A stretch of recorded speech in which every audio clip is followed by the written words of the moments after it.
ముఖ్యంగా విశాఖ స్టీల్ ప్లాంట్కి సంబంధించి అధ్యక్ష, ఇది ఒక పార్టీకి సంబంధించో లేదంటే కొద్దిమంది ఒక ప్రాంతానికి సంబంధించి మొత్తం రాష్ట్రానికి సంబంధించింది. చాలాసార్లు పదే పదే నేను అనేక సందర్భాల్లో కూడా చెప్పాను అధ్యక్ష, ఇది చాలా భావోద్వేగం, చాలా త్యాగాల మధ్య నడుమున వచ్చిన స్టీల్ ప్లాంట్ అధ్యక్ష.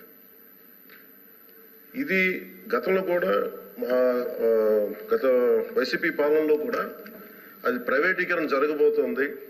ఆ రోజున మన మంత్రి గారు చెప్తున్నాడు, అచ్చెన్నాయుడు గారు చెప్తున్నాడు, ఎందుకు ఆ రోజు ధర్నా చేశారు, వీళ్ళందరూ ఎందుకు వచ్చారంటే దానికి ఆ సమయంలో జరిగింది ఏంటంటే కొంతమంది కార్మిక సంఘాల నాయకులు కూడా ఎయిర్పోర్ట్కి వెళ్ళి అప్పుడు ముఖ్యమంత్రి గారు చెప్పిన మాటలు ఏంటంటే, మేము దీన్ని కొంత భూమిని అమ్మేస్తాం, మీకు ఇస్తామని చెప్తే అది నిర్వీర్యం చేయడానికి వాళ్ళు ప్రయత్నం చేస్తే మేమందరం అడ్డుకున్నాం అధ్యక్ష, మా అందరితో సహా.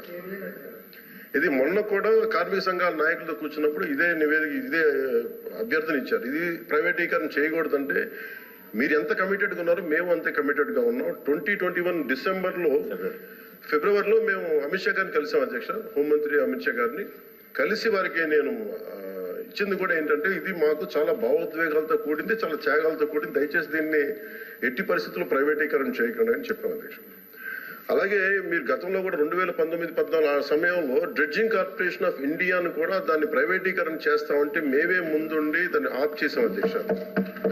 ఇది మేమేమనుకుంటే పబ్లిక్ సెక్టార్ యూనిట్స్ లాభసాటిగా ఉన్నాయి, లాభాల దిశగా నడుస్తున్నాయి, కొద్దిపాటి నష్టాల దిశగా నడుస్తున్నాయి, వాటిని ముందుకు తీసుకెళ్లాలి, ప్రభుత్వాలు PSUs నడవాలనేది మా ఆకాంక్ష మా అందరినీ. When it comes to Vizag steel plant, we are extremely committed not to privatize. ఇది మా అందరి కమిట్మెంట్ అధ్యక్ష. అలాగే దీనికి ఇందాక మంత్రి గారు చెప్తున్నట్టుగా దీన్ని రన్ చేసే ఇష్యూస్లో చాలా లోపాలు ఉన్నాయి అధ్యక్ష. దాన్ని స్కిల్ని ఎన్హాన్స్ చేసుకోవాలి, దాన్ని కొంత పెట్టుబడి కావాలి, దానికి కొంత క్యాప్టివ్ మైండ్స్ కావాలి, లాట్ ఆఫ్ ఛాలెంజెస్ ఉన్నాయి. ప్రతిసారి నేను కార్మిక సంఘాలతో కూడా ప్రత్యేకించి ఈ మధ్యన ఒక 4 రోజుల క్రితం కూడా మాట్లాడడం జరిగింది అధ్యక్ష. వాళ్ళు కూర్చోబెట్టి దానికి సంబంధించి మీరు ఒక సమగ్రమైన ఒక కార్యాచరణ ఇవ్వండి మాకు, మీరు వస్తే నేను కేంద్ర ప్రభుత్వం ప్రత్యేకించి నేను కూడా నాకు సంబంధించి నేను కూడా తీసుకెళ్తాను తెలియజేసిన అధ్యక్ష. So we are extremely committed not to private this. I hope you're all satisfied. అధ్యక్ష, ఇది చాలా సెంటిమెంట్తో కూడుకున్న అంశం అధ్యక్ష. విశాఖ స్టీల్ ప్లాంట్ ఇది అన్ని పార్టీలతో కమిట్మెంట్ రావాలి తప్ప ఇది ఏ ఒక్కరితోనో అవుతుంది అనుకుంటే మాత్రం పొరపాటు అధ్యక్ష.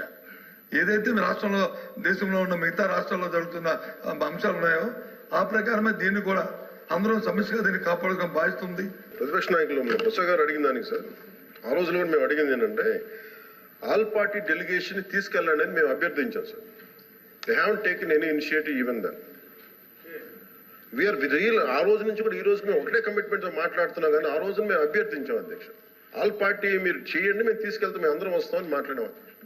Maybe they didn't consider it sir అధ్యక్ష. So we want to bring it to that. ఆ రోజున ప్రభుత్వానికి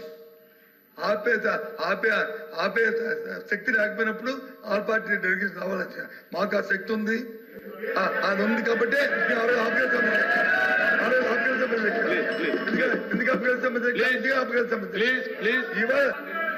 ఆ రోజు కనుక నిజంగా మనసు త్రికరణ శుద్ధిగా వారు కనుక ఆపండి ఉంటే అసలు ఈ రోజు ఈ ప్రశ్న ఉత్పన్నం అయ్యింది.